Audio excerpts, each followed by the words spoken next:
મહાનુભાવ ગુરુજનોને નહીં ખણીને આ લોકમાં ભિક્ષાનું અંત આવવાનું પણ કલ્યાણકારી સમજું છું. આજે અર્જુનની કાયરતાને કારણે અર્જુન પોતાનો ક્ષત્રિય ધર્મ ભૂલી ગયો છે કે હે પ્રભુ, હું આ લોકોને માર્યા વગર હું આ જગતમાં ભિક્ષા માગીને હું મારો નિર્વાહ ચલાવી શકું છું. પણ પોતાનો ક્ષત્રિય ધર્મ ભૂલી ગયો છે કે ક્ષત્રિય કોઈ દિવસ માગીને ખાય, એને યુદ્ધ કરવું જ પડે. કેમ કે ગુરુજનોને હણીને આ લોકમાં લોહીથી ખરડાયેલા તથા અર્થ અને કામરૂપ ભોગોને તો ભોગવીને હે પ્રભુ, મારે ગુરુ અને પિતાને માર્યા વગર આ લોકમાં હું ભિક્ષા માગીને ખાઈ મારો નિર્વાહ કરીશ. આપણે અત્યારે હાલ આપણે પણ દુર્બળતા અને કાયરતામાં છીએ કે આપણને આપણું સાચું સ્વરૂપ ઓળખાતું કે સમજાતું નથી કે સાચું સ્વરૂપ શું છે. હોય નથી, તુંય નથી, જગતે નથી અને જે છે તે પરબ્રહ્મ સ્વરૂપ છે.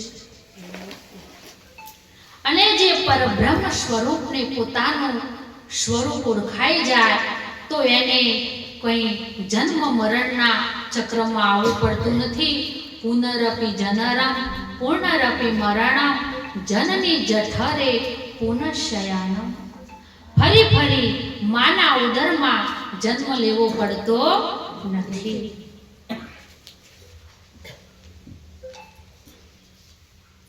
અમે એ પણ જાણતા નથી કે અમારે માટે યુદ્ધ કરવું કે ન કરવું, બંનેમાંથી કયું અત્યંત શ્રેષ્ઠ, અથવા અમે એમને જીતીશું કે તેઓ અમને જીતશે, જેમને હણીને જીવવા પણ માંગતા નથી. તે જ ધૃતરાષ્ટ્રના સંબંધીઓ અમારી સામે યુદ્ધ માટે ઊભા છે.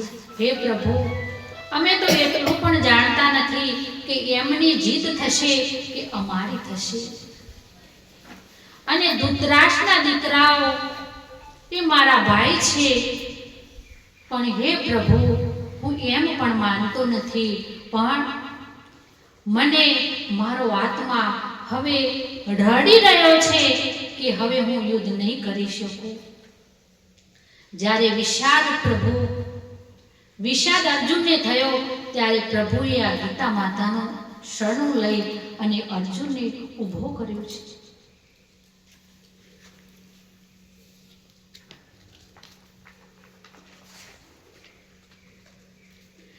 કાયરતા રૂપી દોષને લીધે તિરસ્કારને પાત્ર સ્વભાવવાળો તથા ધર્મની બાબતમાં મોહિત ચિત્ત થયેલો હું આપને પૂછું છું કે જે નિશ્ચિત રૂપે કલ્યાણકારી વાત હોય તે વાત મારા માટે કહો. હું આપનો શિષ્ય છું, આપને શરણે આવેલા મને ઉપદેશ આપો. આજે અર્જુનને અંદરથી કૃષ્ણ ભગવાને એને બોધ આપ્યો છે, એટલે અર્જુનને હવે થોડી થોડી દુર્બળતા ઓછી થાય છે.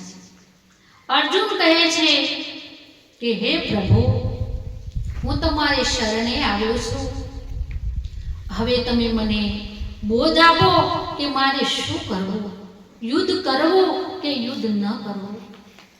જેમ 18મા અધ્યાયમાં કૃષ્ણ ભગવાને અર્જુનને કહ્યું છે કે હે અર્જુન, સર્વ ધર્માન પરિત્યજ્ય મામેકમ શરણમ રજ અહમ ત્વા સર્વ પાપેભ્યો મોક્ષયિષ્યામિ મા શુચ. હે અર્જુન, શું તું સર્વ ધર્મ છોડી તું મારે શરણે આવ, હું તને સમસ્ત પાપોથી મુક્ત કરીશ, તું શોક ન કર. આજે શરણાગતિ અર્જુનની આવી છે. હે પ્રભુ, હું તમારે શરણે આવ્યો છું, તમે મને ઉગારી લો. આપણી આર્થિક પરિસ્થિતિ જો ગરીબ હોય અને આપણે આપણી દીકરીના લગ્ન કરવા હોય તો ગામના કોઈ પૈસાવાળાના પાસે જઈ આપણે કહીએ કે હે ભાઈ, આટલો મારો પ્રસંગ તમે શાંતિથી કઢાવી લેજો, કારણ કે મારી પરિસ્થિતિ નથી હું મારી દીકરીના લગ્ન કરી શકું. તો એટલો જો માણસ ઉપર આપણે વિશ્વાસ મૂકી શકીએ છીએ તો આ તો 14 ભુવનનો ધણી છે, એના ઉપર વિશ્વાસ કેમ ન મુકાય? અને જેને આપણે કહીએ કે જગ રૂઠે તો ભલે રૂઠે, પણ તું ના રૂઠતો નાથ, જો તું રૂઠે તો કોણ ઝાલે મારો હાથ. જગત રૂઠે તો રૂઠવા દેજો, પણ મારા વાલાને શરણે જજો, એ તમને ઉગારી લેશે. આ જગતમાં તમારું કોઈ સગું ન હોય અને તમે જો પરમાત્માના ચરણોમાં જાઓ તો પરમાત્મા તમને સ્વીકારી લેશે. વિશ્વાસ, શ્રદ્ધા અને હૃદયમાં જો વિશ્વાસ હોય તો કંઈ કહેવાની વાત આવતી નથી, કારણ કે પરમાત્મા પલે પલની જાણે છે કે તમારે શેની જરૂર છે, તમારે શું છે.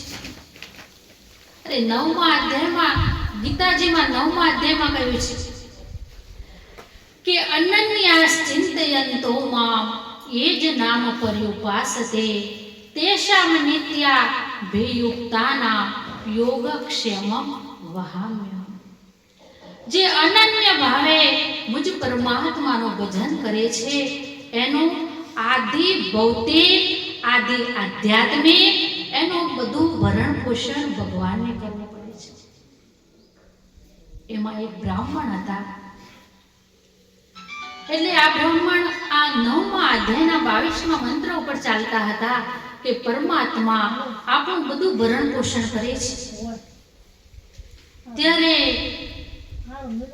એમની પત્નીએ એમને એમ કહ્યું કે તમે કઈ કામ ધંધો કરતા નથી અને ભગવાન ભગવાન કરી રહ્યા છો, ભગવાન કેવું તમારું પૂરું કરે એ મારે જોવું છે.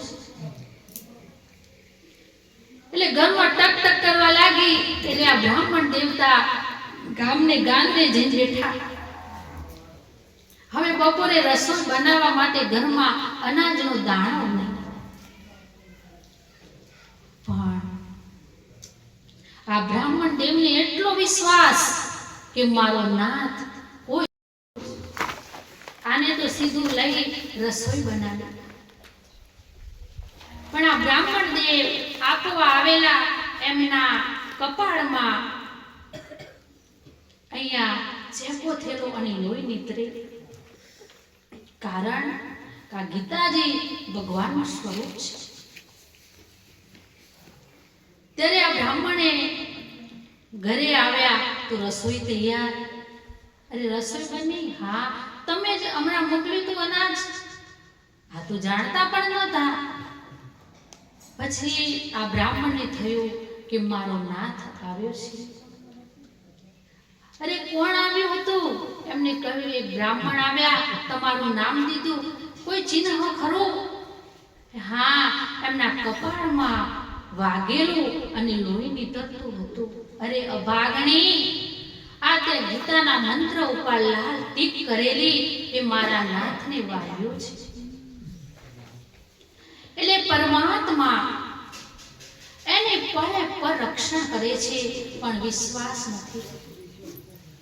જેને ઘર છોડ્યું, મા બાપ છોડ્યા, સંસાર છોડ્યો અને એનો જો પરમાત્મા હાથ ન પકડે તો બાનાની પત જાય, પ્રભુ તારા બાનાની પત જાય, તો એનું નામ લેવું નકામું પડે છે.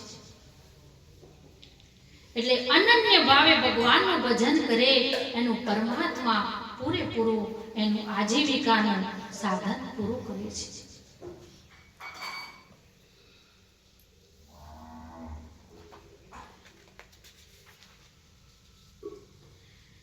કેમ કે પૃથ્વીનું ધન ધાન્યથી સંપન્ન અને શત્રુ રહિત રાજ્ય તેમજ દેવતાઓનું સ્વર્ગ અધિપત્ય મરી જાય તો પણ ઇન્દ્રિયોને સુકવનારો મારો જે શોક છે તે દૂર થઈ જાય એવું હું નથી જોતો. હે પ્રભુ, મારી અંદર એવો શોક થયો છે, મારી અંદર એટલી કાયરતા દુર્બળતા આવી છે કે મને સ્વર્ગનું રાજ મળે તો પણ, પરમાત્મા સાક્ષાત આવીને બોધ કરે તો પણ મારો શોક દૂર થાય એમ નથી. સંજય ઉવાચ હે શત્રુતાપન ધૃતરાષ્ટ્ર. હવે સંજય ધૃતરાષ્ટ્રને સમજાવે છે કે હે ધૃતરાષ્ટ્ર, બંને પક્ષે યુદ્ધમાં સામસામે ઊભા છે. અર્જુનને કાયરતા આવી છે અને કૃષ્ણ ભગવાન એમને બોધ કરી રહ્યા છે. આ સંજયને દિવ્ય દ્રષ્ટિ છે એટલે આ ધૃતરાષ્ટ્રને સમજાવે છે. હે શત્રુતાપન ધૃતરાષ્ટ્ર, આમ કહીને નિંદ્રાને જીતનારા અર્જુન અંતર્યામી ભગવાન શ્રી ગોવિંદને હું યુદ્ધ નહીં કરું એમ સ્પષ્ટ કહીને ચૂપ થઈ ગયા છે. હે ધૃતરાષ્ટ્ર, અર્જુન હું યુદ્ધ નહીં કરું એમ કહીને ચૂપ થઈ ગયા છે અને કૃષ્ણ ભગવાન અર્જુનને સમજાવી રહ્યા છે. હે ભરતવંશી ધૃતરાષ્ટ્ર, બંને સેનાઓના મધ્ય ભાગમાં શોક કરતા તે અર્જુન પ્રત્યે મલકતા હોય એમ ભગવાન ઋષિકેશ આ આગળ કહેવાના વચન બોલે છે. શ્રી ભગવાન ઉવાચ તું જેમના માટે, આજે કૃષ્ણ ભગવાન કહે છે કે તું જેમના માટે શોક કરવા યોગ્ય નથી તેમના માટે શોક કરે છે અને જ્ઞાની જનોના જેવા વચનો બોલે છે, પરંતુ જેમના પ્રાણ જતા રહ્યા છે તેમના માટે અને જેમના પ્રાણ નથી ગયા તેમના માટે જ્ઞાની જનો શોક નથી કરતા. હે અર્જુન, તું આ શોક કરે છે પણ ખોટો કરે છે, કારણ કે તું તો નિમિત્ત છે. આ તો પહેલાથી મરી ચૂકેલા છે. કારણ જેની અંદર જ્ઞાન છે એ જ જીવતો માણસ ગણાય છે અને જેની અંદર અજ્ઞાનતા છે એ આ ધરતી પર ફરે પણ એ મુવા જેવો છે. આ ગીતાજી કહે છે. આપણી અંદર શું છે એ આપણે જાતે સમજવાનું છે કે આપણે ગમે તેટલા ચતુર હોઈએ. રામકૃષ્ણ પરમહંસ કહે છે કે સા ચાતુરી ચાતુરાય, જે ચતુરાઈથી તમે પરમાત્માને પામી શકો એ જ ચતુર છે, બાકી આપણી ચતુરાઈ ખોટી છે. એટલે કૃષ્ણ ભગવાન અર્જુનને કહે છે કે હે અર્જુન, તારે જે નથી કરવાનો એ જગ્યાએ તું શોક કરે છે. આ તો પહેલેથી તારા કાકાના દીકરા તો મરેલા જ છે, કારણ કે ધરતી માતાને 12 રૂપ છે. આ ધરતી માતાને કયા ઝાડ પહાડ નદીઓનો ભાર નથી લાગતો, પણ ધરતી માતાને ભાર કોનો લાગે છે કે જેને નારાયણમાં પ્રેમ નથી, જેને નારાયણની ભક્તિ નથી, એવા માણસનો ભાર લાગે છે. આપણે અસુરો કંઈ શોધવા જવાના હોય, પહેલા તો અસુરો હતા, માણસ અસુર બધા ધરતી પર હતા, પણ જ્યારે બલિ રાજાને પતાળનું રાજ્ય આપ્યું વામન અવતારમાં, ત્યારથી એમને અસુરો પતાળમાં ગયા છે. પણ અત્યારે હાલ આપણી અંદર જે આ કામ ક્રોધ લોભ ઈર્ષ્યા રૂપી અસુરો રાત દિવસ કૂદ્યા કરે છે, એનું શું કરવાનું? પેલો અસુર તો આપણને મારી નાખશે તો આપણો એક જન્મ બગડશે, પણ આ તો જન્મો જન્મ બગાડે છે. કામ ક્રોધ લોભ, એટલે આ અસુરનો જ્યાં સુધી તમે નાશ નહીં કરો ત્યાં સુધી આપણો જન્મારો બગડેલો છે. એટલે એનો શોક કરવો નહીં. કૃષ્ણ ભગવાન કહે છે કે જે જ્ઞાની પુરુષ હોય એનો શોક કરતો નથી. તો આપણી અંદર આ બધા ક્રોધ ને મોહ ને માયા આ બધું છે, એનો ત્યાગ ન થાય ત્યાં સુધી રામ નામ રૂપી માળા છોડવી નહીં. આટલામાંથી માળા કોણ કરે છે?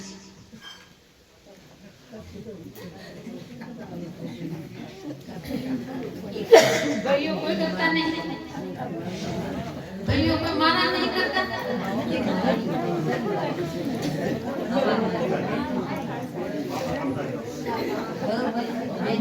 એક કોને 8 વેટેની માળા કરો છો, 10 સાત પાઈ માળા જેમ આ તો પૂછ્યું એટલે વાતો નહીં કરવાની. હંમેશા નાની ઉંમર હોય આપણે એમ કહીએ કે આપણી ઉંમર હજુ માળા કરવાની નથી, ભગવાનનું ભજન કરવાની ઉંમર નથી, આપણે મોટા થઈશું એટલે જાત્રા કરવા જઈશું. આવા બધા જે આપણા વિચારો છે એ ગલત કહેવાય. માળા તો નાની ઉંમરમાં, ભગવાનનું ભજન તો નાની ઉંમરમાં થાય. આપણે આ ફૂલ સુંદર મજાનું ખીલે અને ખીલેલું ફૂલ આપણને ભગવાનને ચડાવવામાં કેટલો આનંદ આવે. અને કરમાઈ ગયું હોય તો એ ચડાવવામાં આનંદ આવે. એટલે આપણું શરીર કોઈ કોમનું રહ નહીં અને આપણે ભક્તિ કરવા જઈએ તો ભગવાનને વાલા લાગીએ. જીરે ભક્તિ વાળ આપણા મોનાવલી દે મૂરખ તન ગણી રે શિખામણ દીધે. ભક્તિ બાળપણમાં થાય. બાળપણમાં જેટલી ભક્તિ કરો એટલી સાચી છે. ટીમ્પે ટીમ્પે સરોવર ભરાય, કોકડે કોકડે પહાડ બંધાય. નાનપણથી આપણે ભક્તિ માળા કરતા રહીએ અને જ્યાં સુધી આપણું શરીર પડે ત્યાં સુધી તમે માળા કરો તો એની ગણતરી કરજો કેટલી થાય. પછી તમે નાનપણથી દાન કરો તો આપણા શ્વાસ પૂરા થાય ત્યાં સુધી દાન કર્યા કરો. વર્ષે જે તમારી શક્તિ તો છેલ્લે કેટલું દાન થાય. એક કે વર્ષે તો તમે ના કરી શકો, પણ ટીમ્પે ટીમ્પે સરોવર ભરાય, કાંકરે કાંકરે પાર બંધાય. એવું જીવનમાં તમે કાચબાની જેમ ધીરે ધીરે ચાલતા રહો તો પણ જીવનનો બેડો પાર છે. આપણે પીપીલિકા વિહંગ કૂદકા મારવા નથી, ધીરે ધીરે ચાલવાનું છે. એટલે ભક્તિ નાનપણથી થાય. પછી આપણે કહીએ કે પ્રાણિયા ભજી લે રામને, પછી ભજાશે નહીં. કાયા થશે તારી જાજરી, પછી બેઠું રહેવાશે નહીં. અત્યારે તો 40 થતા નહીં, પગે ઢીચણે ચલાતો નથી, કમરની તકલીફ આવી ગઈ, હાથ કામ કરતો નથી, ઓખે દેખાતું નથી. આ નોટિસો ઉપર નોટિસો આવે પણ છતાં કોઈ કરવા તૈયાર નથી. પેલી નોટિસ કે વાળ સફેદ એ તો કારા કરતા આવડે છે પણ બીજું તો જોડી બીજી નોટિસ પગે ચલાતું નથી, ત્રીજી નોટિસ ઓખે દેખાતું નથી, કોને સંભળાતું નથી. પછી પરમાત્મા વિચારે અને નોટિસો પર નોટિસો આપી પણ આ કોઈ ગણકારતો નથી. એટલે વારાંત રામ નામ સત થઈ. છેલ્લા વારાંતે કોઈનું ચાલતું નથી. આપણે બેંકમાં લોન લીધી હોય, એક નોટિસ આવે હપ્તો ભરવાનો, આપણો છતો ના ભરીએ. બીજી નોટિસ છતો ના ભરીએ. 3 નોટિસ છતાં નહીં, પણ ચોથી નોટિસ ના. સરકારનો માણસ આવીને તમારે લોક કરીને જતો રહે. એમ સમાજમાં ના કે કપાઈ જાય પછી શું કરશો?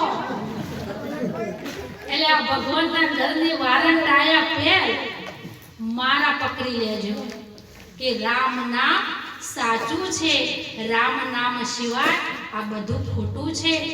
એટલે તુલસીદાસજી કહી ગયા છે કે ક્ષણ ભંગુર જીવન, એમાં ઘણા સંકલ્પ વિકલ્પ, કરવાનું ઘણું શું શું કરીએ, પારને પુરાણનો વેદનો અંત નહીં, ભાષાઓ ઘણી ચિત્ત ક્યાં ક્યાં દઈએ, કાવ્યની કરા અનંત, છંદના પ્રકાર બહુ, રાગ રસીલા, રસ ક્યાં ક્યાં પીએ, પણ સર્વ વાતની એક વાત, લાખ વાતની એક વાત, કે તુલસી કહી જાય છે, જો જન્મ સુધારવા ચાહો તો રામ નામ લઈ લો. કૃષ્ણ કનૈયા લાલ કી જય. આપણે આરતી કરી થાર કરીશું એટલે 10-15 મિનિટ જશે. પ્રસાદ લાયા, પહેલા આરતી કરીએ પછી થાર.